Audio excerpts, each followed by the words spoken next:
A week ago, I discussed the foreword and the two first chapters of Rahim Kassam's book No-Go Zones, how Sharia law is coming to a neighborhood near you.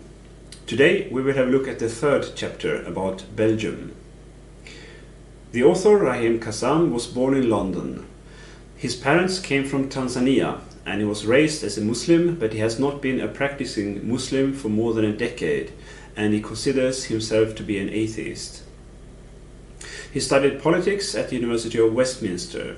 As a student, he was board member of the youth movement Conservative Future. He is an admirer of free markets and of Margaret Thatcher. He later called his university a hotbed of radical Islam. Over the years, he's been a member of various conservative think tanks. With James Delingpole, he founded the London edition of Breitbart News, a conservative US news outlet. He left Breitbart in May this year. In 2014, he joined the UK Independence Party and has been senior advisor to its leader, Nigel Farage. He accompanied Farage when Farage went to meet Donald Trump after Trump's victory in the US elections, the first British politician to do so. In January 2018, he said London had become, quote, a shithole, end quote, under its Muslim mayor, Sadiq Khan. He published his book No-Go Zones in August 2017. Farage wrote the foreword.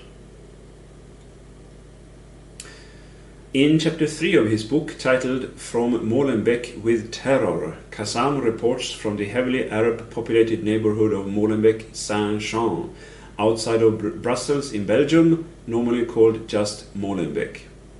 The population was around 95.5 thousand early in 2015, and the area is 5.9 square kilometers, which means that it has twice the population density of Brussels. Molenbeek has been a base for Islamist terrorism at least since 2015, when attacks were carried out both in Belgium and in France. Residents showed support for the bombers who carried out the Brussels and Paris attacks.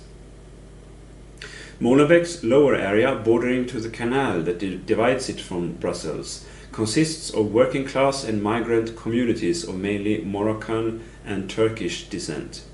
In the last decade, the population has increased by almost 25%. Because of the strong domination of Belgian Moroccans, there is little ethnic diversity. The unemployment rate among young people is almost 40%. For almost a century, Molenbeek has been a stronghold of the Socialist Party of Belgium, but the current mayor since 2013 comes from the liberal reformist movement. Walking around the neighborhood, Kassam noted that there was not a single police officer in the street. One of his guides told her that after a car accident she was advised to move her car outside the police station and leave the area before dark. Kassam visited Molenbeek in 2015, a few days after the Paris attacks. Locals were screaming at them and telling the women present to cover their hair. And Brussels, the administrative center of the European Union, lies just across the canal. I don't expect that female EU politicians walk alone there at nights. A Brussels native tells Kassam that politicians, bureaucrats and the elites in general spend all their time in the European quarter.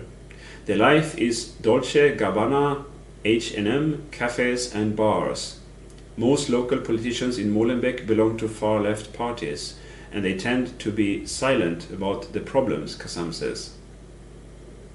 He has tried to invite politicians and journalists to visit Tower Hamlets in London with him several times, but they all refused or failed to answer. Established media have no expertise to report on all the arrests because of suspected terrorism, the anti-terror raids, the riots, the protests, the stabbings and the shootings in no-go areas all around Western Europe, Kassam says, but they also don't want to report on it. Kassam speaks of an unholy alliance of political inconvenience, cowardice and willful ignorance. Here in Munich, a representative for the left-wing party who took part in a panel discussion with representatives from other parties before the election here in Bavaria a few weeks ago, lives in Glockenbach-Viertel in central Munich. There are no masses of immigrants living in that noble area, which houses some of the most popular restaurants, cafes and bars in all of Munich. During his visits to no-go zones across Europe, Kassam was constantly advised not to take pictures. They will come after you, his guides told him. The streets of Molenbeek are dominated by halal butchers, Arabic signage and Islamic bookshops, Kassam says. There is no clear statistics on how many immigrants actually live in Molenbeek. The estimations vary between 25 and 50%, and these differences are so huge that Kassam suspects that the failure of the local government to gather information on the subject is intentional, and he's probably right. Women in the street look miserable, and Kassam's guide explains that it's because they were not used to wear the veil in their home countries, but here in Europe they have to, because of the Salafist influence. But in establishment media circles, the false idea that no-go zones do not exist still pervades, although, quote, pro-mass migration policies have wrecked entire suburbs and large parts of cities, Kassam says.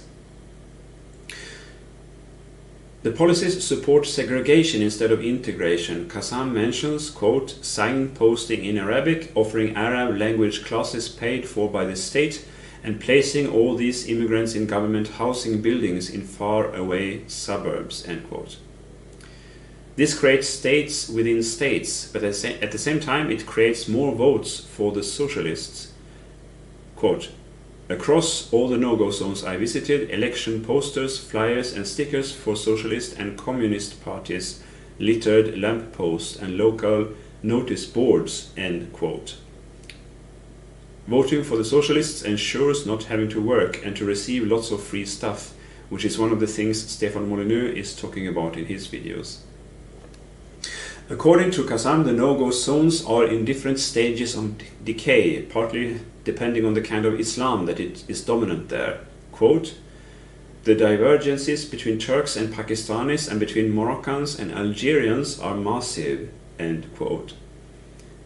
This is underscored by their internecine warfare spilling out in the streets and within asylum centers. Molenbeek is full of Islamist bookshops. According to Kassam's guide, the extremists, quote, use our liberty against us, end quote. Book banning is unthinkable in a Western capital, and so the extremist literature is sold openly. The failure to tackle this problem is a major cause of the rise of extremism in the West, Kassam says, and he talks about homegrown terrorism. In spite of his guide's advice, Kassam tried to take pictures in Molenbeek, causing women to lower or turn their heads, and he was not allowed to take any pictures at all inside bookshops or even in cafes. Remember that this is a suburb to Brussels, right in the heart of Western Europe. But in fact, Molenbeek's neighborhoods are expanding across Western Brussels into nearby areas like Anderlecht and Schaerbeek. The journalist Toyin Wouten lived in Molenbeek for 9 years. In November 2015, he published an article in Politico where he wrote that the area had become increasingly intolerant over the years. Alcohol became unavailable, fanatics pressed women at underground stations to wear the veil, and it became impossible to buy a decent newspaper. There was no mingling of whites, blacks and brown people in cafes or bars. Unemployed, frustrated youths spat at white girls, calling them filthy whores. Jewish shops were terrorized by teenage gangs, and most of them closed already in 2008. Molenbeek has more than 20 mosques, Kassam says, although being such a small area.